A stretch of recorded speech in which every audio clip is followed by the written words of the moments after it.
अस्सलामु अलैकुम वरहमतुल्लाहि वबरकातुहू। इस लेक्चर में हम NMR spectroscopy, nuclear magnetic resonance spectroscopy का इंट्रोडक्शन, सैंपल हैंडलिंग और इंस्ट्रूमेंटेशन देखेंगे।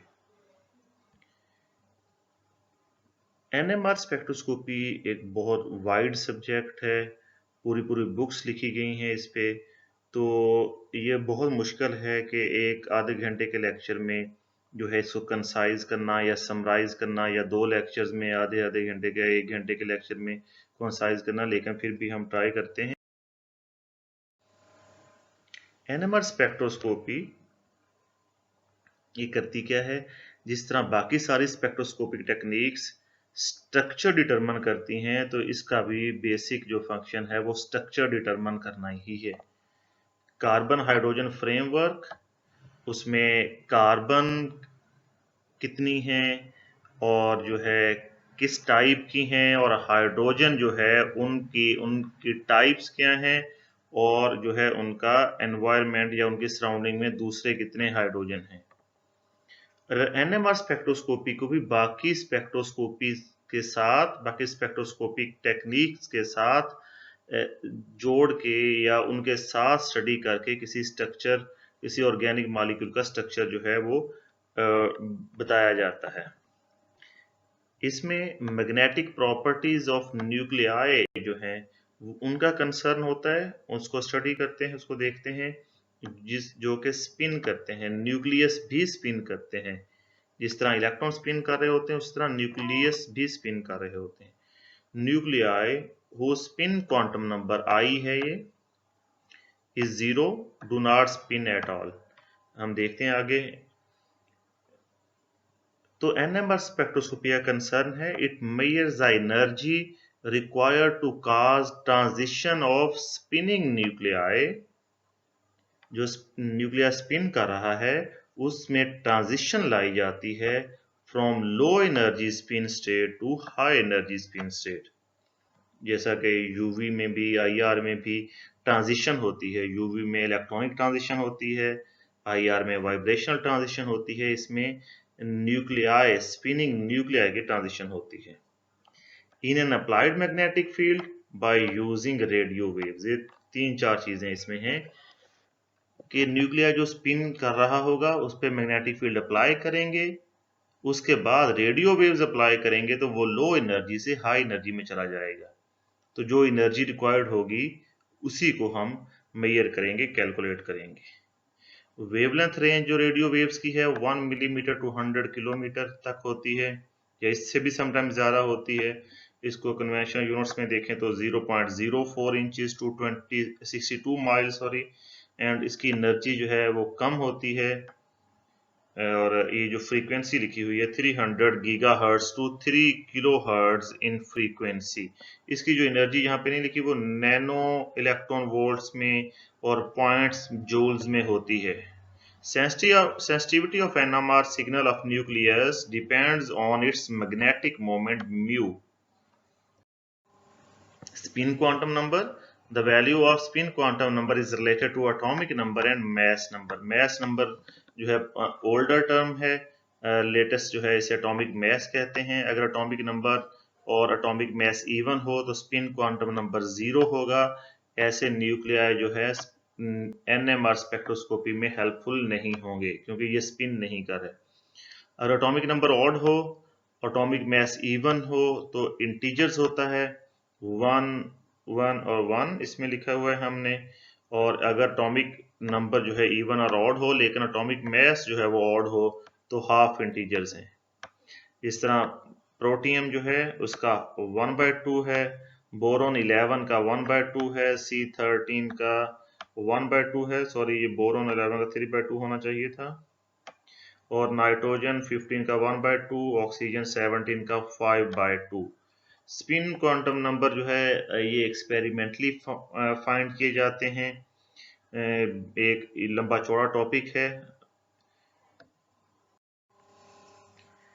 टाइप्स क्या हैं? दो टाइप के हैं, प्रोटॉन एनएमआर और C13 NMR.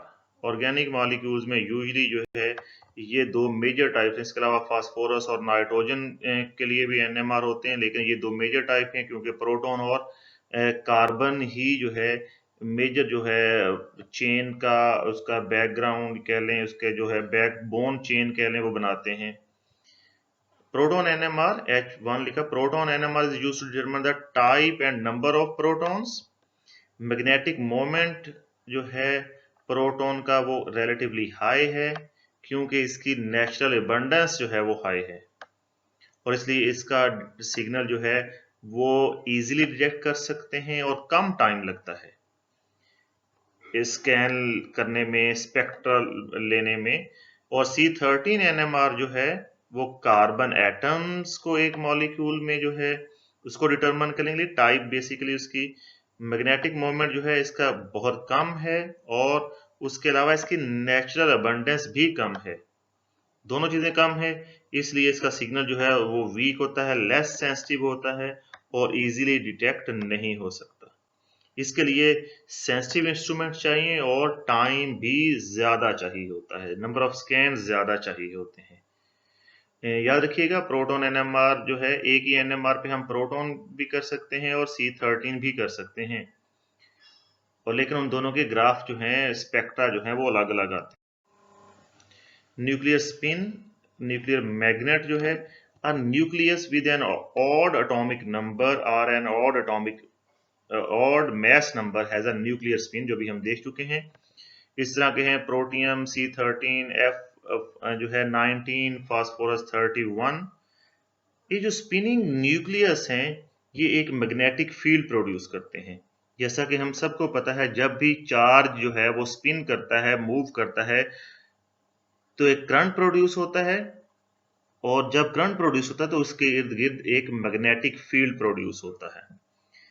All nuclei carry charge, तो spinning nuclei behaves as tiny bar magnet called as nuclear magnet। तो जो न्यूक्लियस है जो स्पिन कर रहा है वो एक छोटे से मैग्नेट की तरह बिहेव करता है, और उसका एक करेक्टरिस्टिक मैग्नेट मोमेंट होगा जिसको हम म्यू से शो करते हैं। ये है फॉर एग्जांपल, जिस तरह ये बार मैग्नेट है,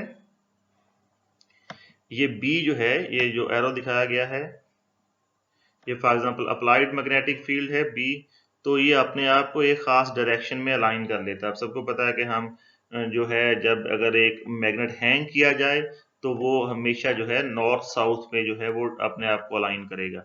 इस तरह किसी मैग्नेटिक फील्ड में भी वो अपने आप को एक अलाइन कर लेता है। फॉर एग्जाम्पल ये स्पिनिंग प्रोटॉन है, ये नीचे एरो दिखाया गया स्पिनिंग प्रोटॉन है। स्पिनिंग प्रोटॉन की वजह से इसका मैग्नेटिक फील्ड होगा जिसकी मैग्नेटिक लाइंस ऑफ फोर्स ये नजर आ रही हैं, और इसकी वजह से यहाँ पे जो है करंट जो है वो प्रोड्यूस होगा।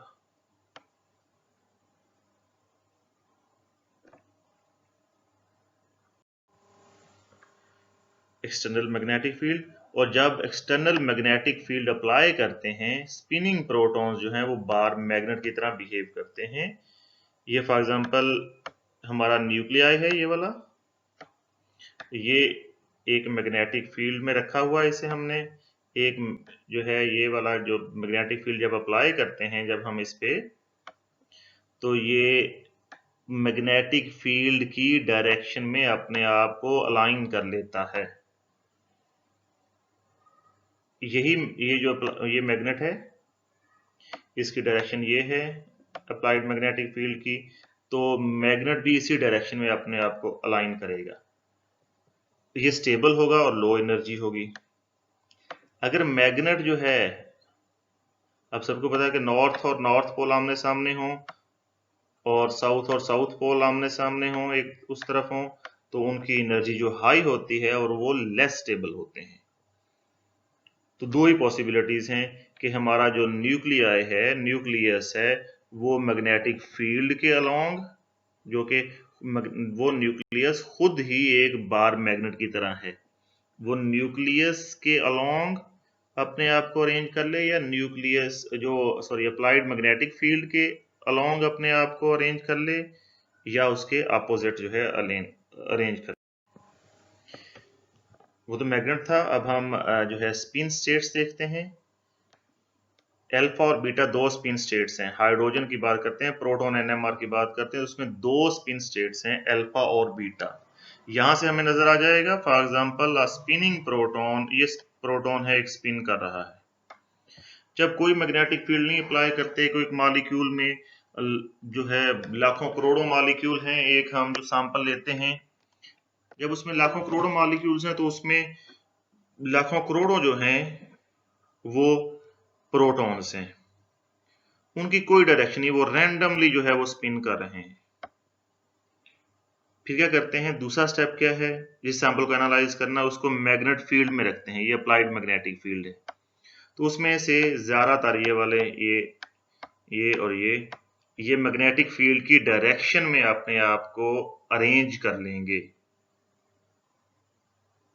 इनके कहेंगे अल्फा स्पिन, इनकी एनर्जी लो होगी, और जो इसके अगेंस्ट आएंगे ये वाले, ठीक है, इन्हें कहेंगे बीटा स्पिन, इनकी एनर्जी हाई होगी। बस यहां से भी अगर आप शुरू कर लें तो क्या है कि जिस सैंपल को हमने एनालाइज करना है वो रैंडमली जो है उसके न्यूक्लियाई नॉर्मली हर वक्त वो स्पिन करते रहते हैं। तो पहला स्टेप क्या है कि एक मैग्नेटिक फील्ड अप्लाई करना है। मैग्नेटिक फील्ड अप्लाई करके उस सैंपल को जिसको एनालाइज करना है उसके सारे जो है न्यूक्लियाई को, हाइड्रोजन या प्रोटॉन्स को हाइड्रोजन न्यूक्लियाई को अरेंज कर लेंगे। उनमें से ज्यादा जो हैं वो along the field alpha spin में होंगे, और उसमें से जो कम होंगे वो बीटा स्पिन स्टेट में होंगे। और इन दोनों स्पिन स्टेट की एनर्जी जो डिफरेंस है वो है 0.1 कैलोरी या इससे भी कम। तो बस अभी करना क्या है कि इस पे रेडियो वेव्स फॉल करवानी है।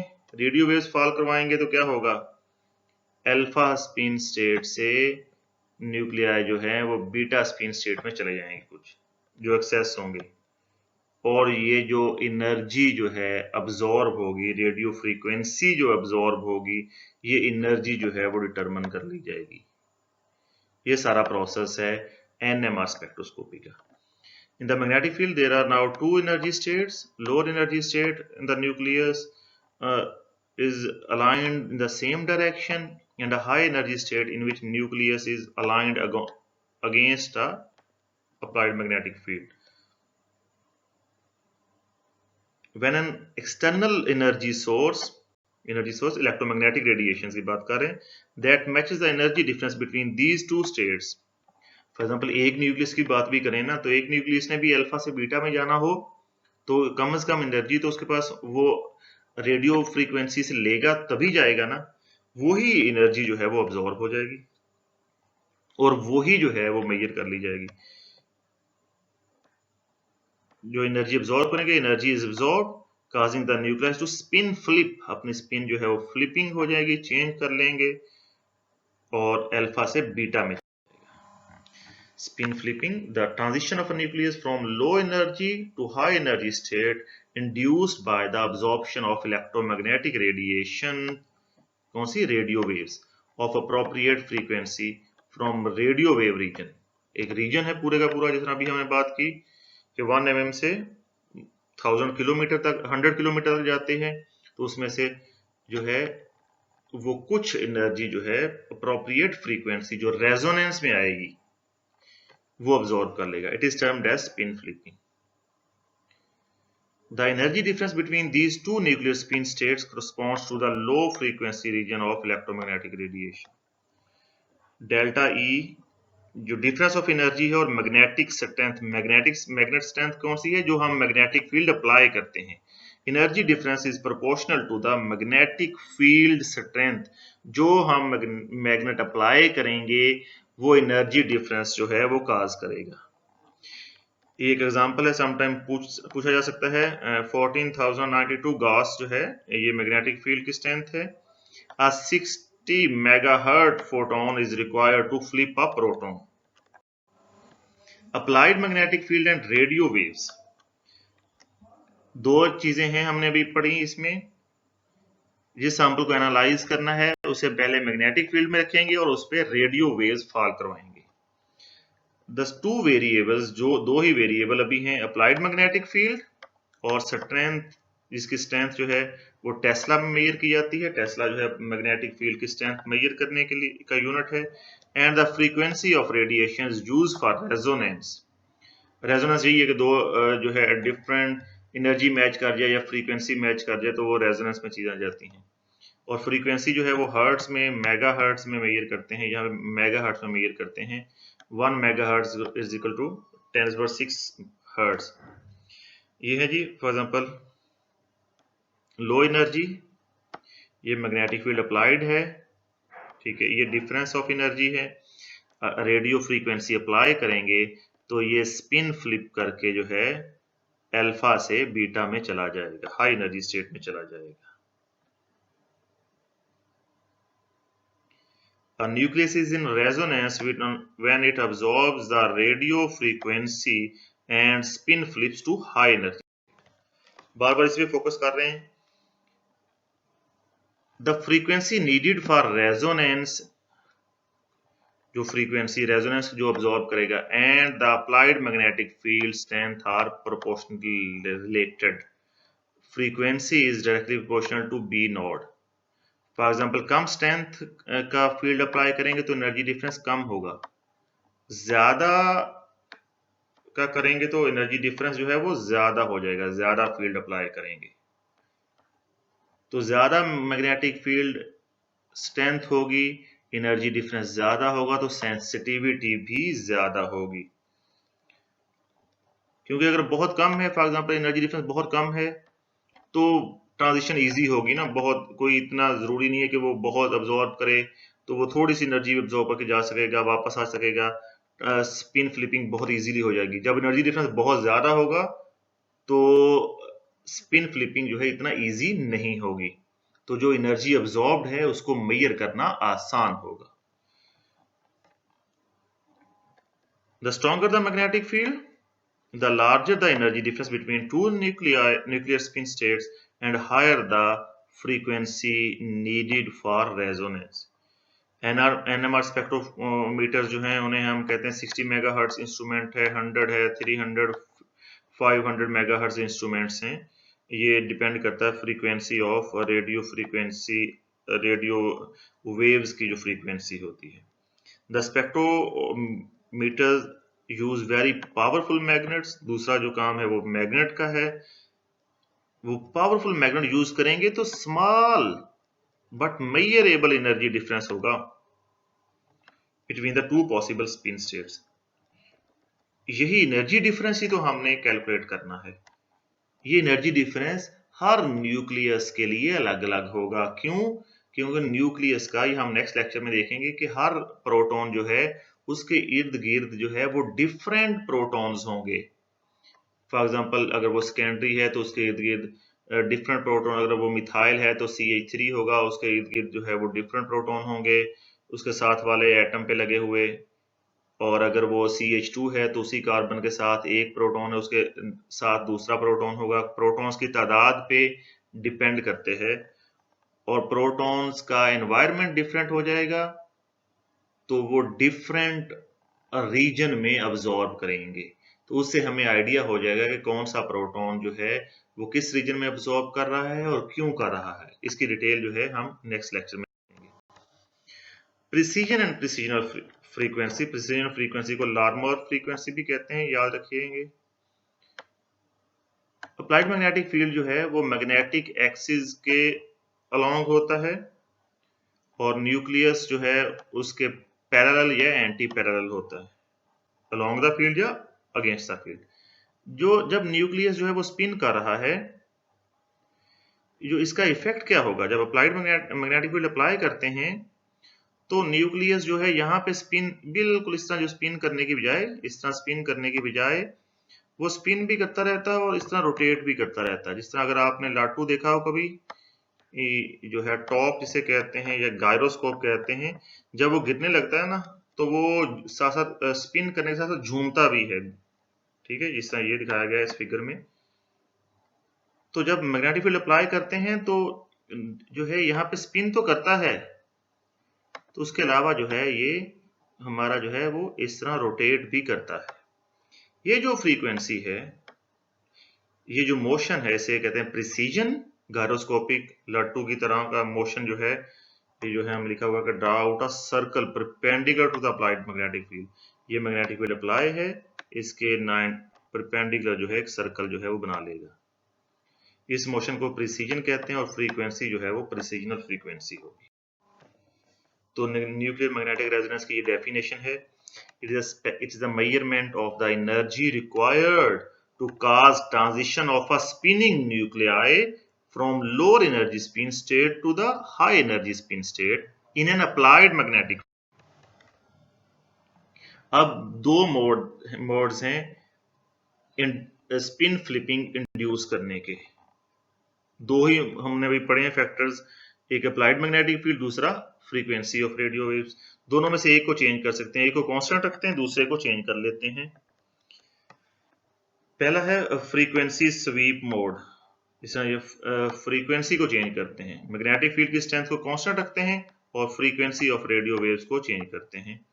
फील्ड स्वीप में फ्रीक्वेंसी जो है वो कांस्टेंट रखते हैं और मैग्नेटिक फील्ड की स्ट्रेंथ को चेंज करते हैं। For purely technical reason, it is more convenient to use field sweep mode. Sample handling, इसमें ये डिफरेंट फैक्टर्स हम देखते हैं। ये ट्यूब्स होती हैं इस तरह की। सैंपल साइज ये पता होना चाहिए हमें, बस मेजर जो चीजें हैं कि 1 to 10 मिलीग्राम है और 10 to 15 मिनट्स जो हैं वो प्रोटॉन के लिए यूज होते हैं। C13 के लिए नहीं, देखिए C13 के लिए भी सैंपल इतना ही चाहिए होगा नॉर्मली, लेकिन जो है उसके लिए टाइम ज्यादा होता है, या थोड़ा सा सैंपल से ज्यादा भी। पॉलीमेरिक मटेरियल वगैरह जो होते हैं उनमें 50 मिलीग्राम तक जो है यूज होता है और लॉन्गर ऑब्जर्वेशन टाइम है। जब सोल्यूशन बनाना है, सस्पेंडेड पार्टिकल नहीं होने चाहिए, उसको कर लेना चाहिए। सैंपल क्वांटिटी जो है वो NMR जो ट्यूब है वो 4.5 to 5 सेंटीमीटर जो है वो फिल करनी चाहिए जो है, और इसके अलावा ट्यूब जो है अच्छी तरह क्लीन होनी चाहिए, क्लीन लाइन। ट्यूब को लेबल करें, अच्छी तरह करें लेबल, और जो है एक और इम्पोर्टेंट पॉइंट है कि डी गैस करें, उसमें से गैस ना हो, क्योंकि ऑक्सीजन जो है एयर में वो पैरामैग्नेटिक बिहेवियर है, पैरामैग्नेटिक प्रॉपर्टीज हैं, तो अगर वो डिसॉल्व होगी तो जो है उसका भी वो भी कोई इंटरफेरेंस क्रिएट कर सकती है। सॉल्वेंट चॉइस ये इंपॉर्टेंट है। अब प्रोटॉन के लिए हम इसको यूज कर रहे हैं, तो अगर हमें इसमें सॉल्यूशन चाहिए होता है, जिस हमने भी कंपाउंड का एनालिसिस करना है। अब उसमें दो चीजें हैं, एक तो वो उसके लिए कोई पर्टिकुलर सॉल्वेंट हो जिसमें वो डिसॉल्व हो, तभी पॉसिबल है, और दूसरी बात क्या है, दूसरी बात है कि उसमें प्रोटॉन भी ना हो। अब ऑर्गेनिक मॉलिक्यूल अगर पोलर हैं तो वो तो पोलर में नॉर्मली डिसॉल्व होंगे, तो पहले उसे प्रोटिक सॉल्वेंट में चेक कर लिया जाता है और उसके बाद जो है ड्यूट्रेटेड सॉल्वेंट में डिसॉल्व किया जाता है। ड्यूट्रेटेड सॉल्वेंट का मतलब क्या है, CHCl3, क्लोरोफॉर्म D का मतलब है CHCl3 क्लोरोफॉर्म होता है CHCl3, ये हाइड्रोजन की जगह पे ड्यूट्रियम लगा दिया जाए CD, ड्यूट्रियम भी हाइड्रोजन ही है ना, हाइड्रोजन का ही आइसोटोप है, तो CdCl3। ड्यूट्रियम जो है CdCl3, ड्यूट्रियम जो है वो इनएक्टिव है। इस तरह एसीटोन में 6 प्रोटॉन्स हैं, वो 6 के 6 जो हैं वो ड्यूट्रियम से रिप्लेस किए जाते हैं। इन सॉल्वेंट्स को कहते हैं ड्यूट्रेटेड सॉल्वेंट्स। और अगर ऑर्गेनिक कंपाउंड किसी में भी डिसॉल्व नहीं होता तो वो DMSO में di methyl sulph oxide CD3 di methyl जिस तरह है sulph oxide S double bond O जिस तरह यूरिया का होता है, और इधर भी CD3 लग जाएगा, और CH3 था तो डाई मिथाइल सल्फ ऑक्साइड आना था, ये भी डाई मिथाइल सल्फ ऑक्साइड ही है, लेकिन ये ड्यूट्रेटेड है। जो 6 प्रोटॉन है तो D6 लिखा हुआ है। ड्यूट्रेटेड सॉल्वेंट्स जो है वो महंगे होते हैं, इसलिए पहले जो है उसको चेक कर लिया जाता है किसी उसी तरह के जो है सॉल्वेंट में डाल के। NMR स्पेक्ट्रोफोटोमीटर क्या है, इसको क्विकली जो है हम देख लेते हैं। ये इसकी एक जो है वो डायग्राम दिखाई गई है, फ्लो चार्ट कह लें। ये जो है इंस्ट्रूमेंटेशन है NMR स्पेक्ट्रोस्कोपी की। इस तरह का NMR स्पेक्ट्रोफोटोमीटर होता है। जब हम पढ़ रहे थे BS में तो जो है एमफिल में हमने सर से पूछा था किस तरह का स्पेक्ट्रोफोटोमीटर होता है। वो कह रहे थे कि गीजर की तरह का होता है। तो ये जो है ये सुपर कंडक्टिंग मैग्नेट जो है वो गीजर की तरह ही नजर आ रहा है बेसिकली ना। Types of spectrophotometer, continuous wave, पहले मोड्स पढ़े थे हमने जो है ये। अब स्पेक्ट्रोफोटोमीटर कंटिन्यूस वेव NMR ये कन्वेंशनल है। इसमें इसके जो कुछ पॉइंट्स याद कर लें, फील्ड स्वीप होता है, फील्ड चेंज होता है इसमें, मैग्नेटिक फील्ड कुछ मिनट्स लेता है। अर्ली इंस्ट्रूमेंट्स में यूज होता था। ये अब्जॉर्प्शन स्पेक्ट्रा देता है, यानी कि डायरेक्टली जो है अब्जॉर्प्शन वर्सेस फ्रीक्वेंसी जो है इसमें रिकॉर्ड की जा सकती है। फोरियर ट्रांसफॉर्म NMR, इसमें फोरियर ट्रांसफॉर्म जो है मैथमेटिकल फार्मूला जो है हम कह लें वो अप्लाई किया जाता है। इसमें फ्रीक्वेंसी स्वीप होती है और जो है सिंगल शॉर्ट ड्यूरेशन पल्स, एक ही पल्स जिस तरह है वो शॉर्ट ड्यूरेशन के लिए अप्लाई की जाती है पूरे सैंपल पे।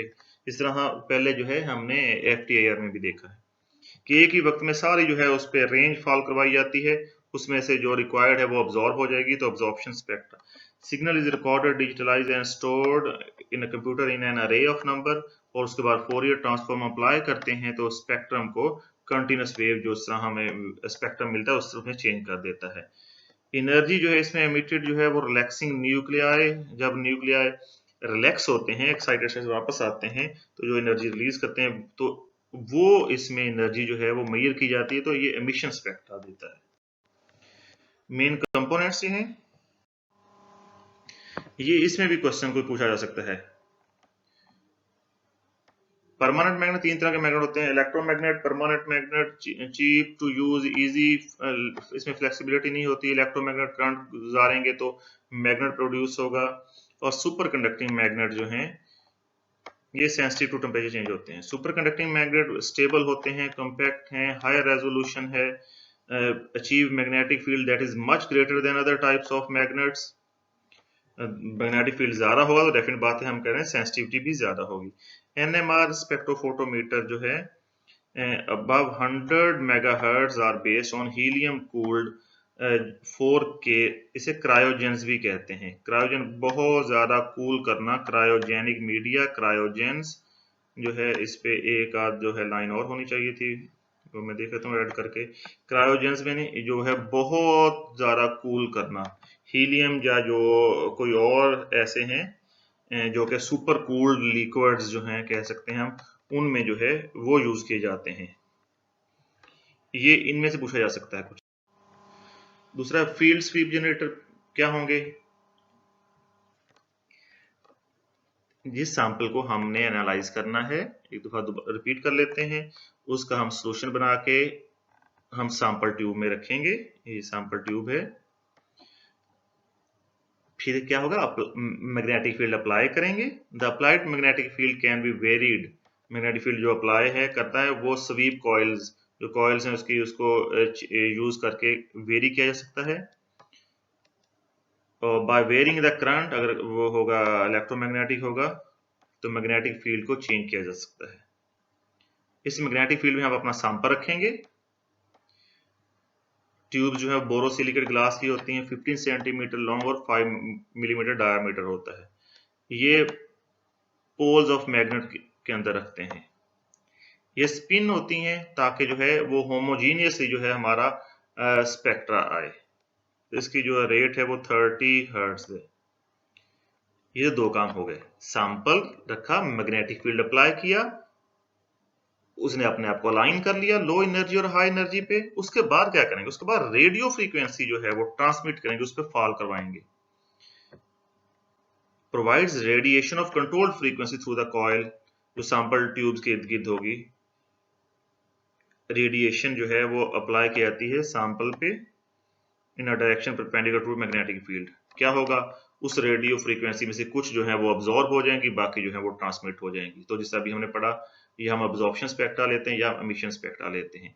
जो लो एनर्जी न्यूक्लियाई हैं जब वो एक्साइट होंगे, जब वो हाई एनर्जी में जाएंगे तो क्या करेंगे, वो एनर्जी अब्जॉर्ब करेंगे, वही एनर्जी जो है वो रिकॉर्ड कर ली जाती है और उसी से हमें इंफॉर्मेशन मिलती है कि हमारे पास किस तरह के प्रोसेस हैं। फिर रेडियो फ्रीक्वेंसी एक ट्रांसमिट करने वाला जो भेजने वाला है, फिर आगे रिसीवर होगा। Radiation from transmitter absorb by the sample, जो सैंपल ने अब्जॉर्ब कर ली और बाकी जो है रेडियो फ्रीक्वेंसी रिसीव करेगा। ये भी कॉइल से कनेक्ट होता है जो सैंपल ट्यूब के इर्द गिर्द ही होती है। Transmitter and receiver coils are perpendicular to magnetic field and to each other. तो एम्पलीफायर क्या करता है, रेडियो फ्रीक्वेंसी जो रिसीव की उसको एम्पलीफाई किया, उसको बढ़ाया, उसको इन्हांस किया और रिकॉर्डर जो है वो वाई एक्सिस पे जो है वो रिकॉर्ड कर लेता है। हमारे पास जो है इस तरह को पीक्स आ जाती हैं जो भी है।